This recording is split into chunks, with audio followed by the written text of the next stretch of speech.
Hello and good evening. Welcome to Channel 7 News. I'm your host, Trinity Randolph. Today, we will be talking about the Dodd-Frank Act. The Dodd-Frank Act began after the 2008 financial crisis when banks failed and millions of people lost homes and jobs.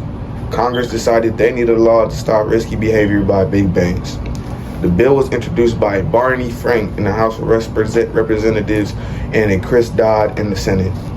The bill went through the House Financial Service Committee and the Senate Banking Committee. These were big debates. Some members said the rules were too strict. Others said rules were needed so another crisis that happened would never happen again. They made amendments, especially about risky trading and derivatives, once the bill was passed in the Senate and by the House in 2010. What the presidents did on this: the current president at the time was President Obama. He signed the Dodd-Frank Act into law on July 21st, 2010. He said it would protect consumers and make the financial system safer. This shows the president's power to sign or veto laws, and in this case, he approved it. Now it is the time to talk about the bureaucracy, aka who enforced the law. Once it became a law, several government agencies had to create the detailed rules. The main agency created by the law is the Consumer Financial Protection Bureau, or CFPB, my bad. It protects people from unfair loans, credit card tricks, and scams. Other agencies included were the SEC, regulated Wall Street, the Federal Reserve, which oversees big banks, and the FDIC, which makes sure banks are safe and secure. These agencies wrote hundreds of regulations explaining exactly what banks can and can't do.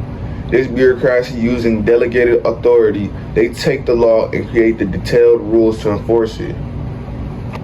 Now let's move on to the Supreme Court, aka the Judicial Review.